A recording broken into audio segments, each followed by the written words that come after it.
الحمد لله رب العالمين والصلاة والسلام على رسوله الكريم وعلى آله و اصحاب اجمعین. برادران و خواهران عزیز، از من سوال کردند که زمانی که پیامبر از دنیا گذشت او را کی غسل داد؟ یعنی کی او را، یعنی مرده شوی ها کی ها بودند؟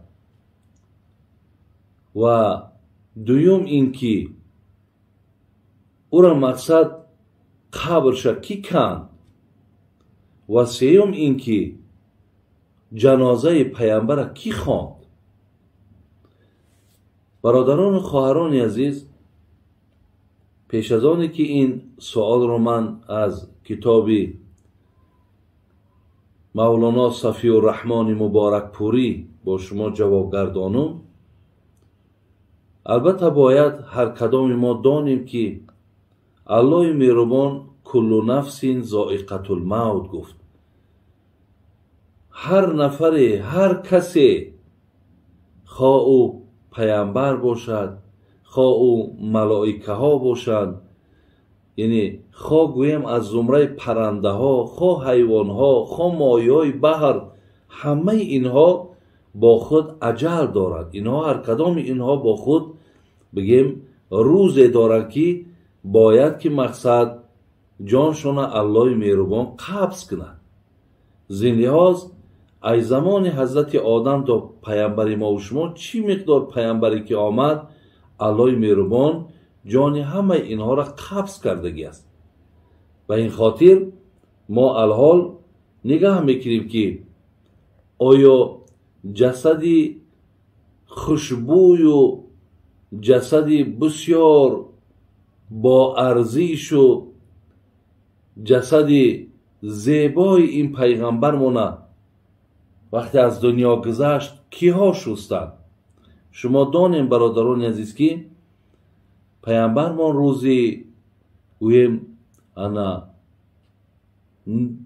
دوشنبه از دنیا گذشتند. یعنی دوشنبه هم تولد شدند و دوشنبه هم از دنیا گذشتند. و همچنان در تولدش با طریق میلادی 569 570 میگن، وفاتش 632 یا 633، یعنی حضرت 63 سال عمر دیدگی هست. و آن کسانی که پیامبر شستند وقتی حضرت روز دوشنبه که گذشت، روز سه شنبه برادران عزیز و گرامی شستن مقصد پیامبر آغاز شد، زیرا که او روز بسیار یک روزی گویم یک روزی غم، یک روزی بسیار ماتم کلان، یعنی تا اون شستن پیامبر چقدر در بیرون مشورت ها، چقدر مردم آرام کردنی ها. از این لحاظ شستن پیغمبر بسیار وقتی زیادی را گرفت. برای همین روزی چهارشنبه حضرت قریب قسمهای شب بود که میگه صداهای بیل بلند شدن. بعد روز چهارشنبه حضرت از بعدای پیشین او طرف، شاید ای بعد عصر او طرف بود، بعد حضرت در خاک گذاشتن، به خاطر که تمام مردم میخواستن که مقصد با پیامبر ودا گویم، با پیامبر مقصد پناه با خدا کنن. نفرهایی که پیامبر شستن برادران عزیز، پیامبر هیچ وقت مثل که ما و شما را لباس هامون میکشن، پیامبر با همون لباسش شستن. لباس هایی که در بر داشت با همون لباسش شوینده هاش حضرت علی بود رضی الله عنه، دویم حضرت عباس بود، سوم دو تا فرزند حضرت عباس، یکی فضل دیگرش قسم نام داشت، و دو غلام آزاد شده، یکی به نام شکران، دیگر به نام اوس ابن خولی. برادران عزیز در ذهنتان بگیرید شوینده های پیامبرمون حضرت علی بود، حضرت عباس بود، دو تا فرزندش فضل، قسم و دو تا غلام آزاد شده به نام شکران و به نام اوس ابن خولی، یعنی 6 نفر در شستن پیامبرمون برادران عزیز شرکت کردند. و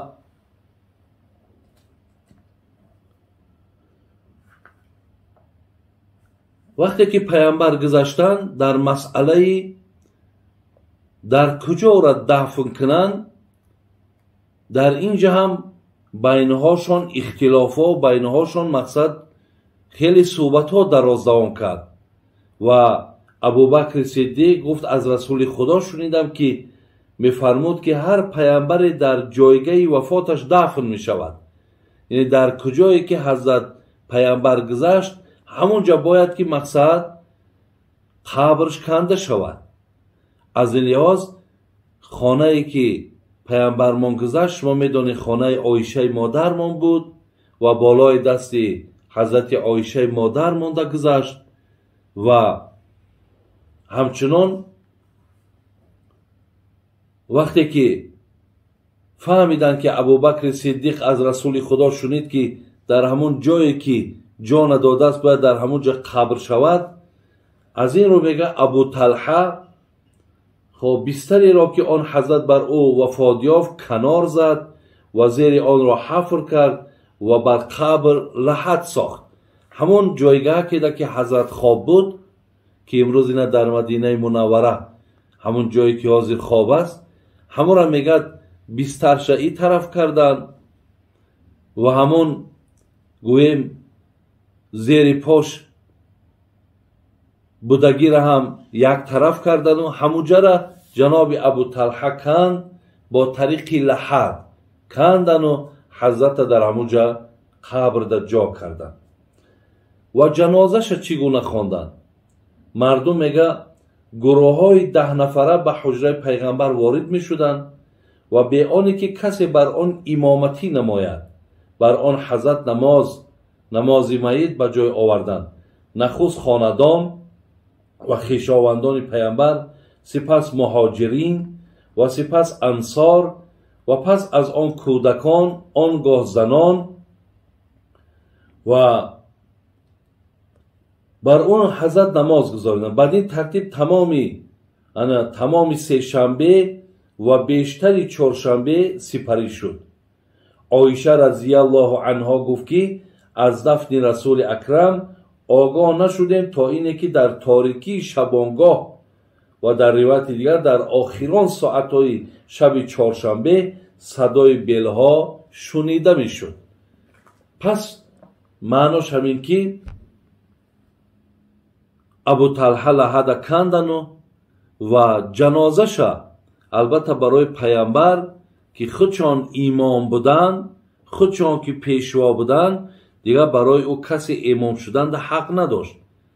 از این خاطر در خانهش که خانه میدکی بود همون غنجایش 10 نفره که داشت می در آمد 10 کس خیلی که الحال گفته شید اول خویشاوندا آمدن نزدیکاش خوندن، بعدا مقصد مهاجرا خوندن، بعدا انصاری ها خوندن و بعدا مقصد زنها خوندن، بعدها کودکا خوندن.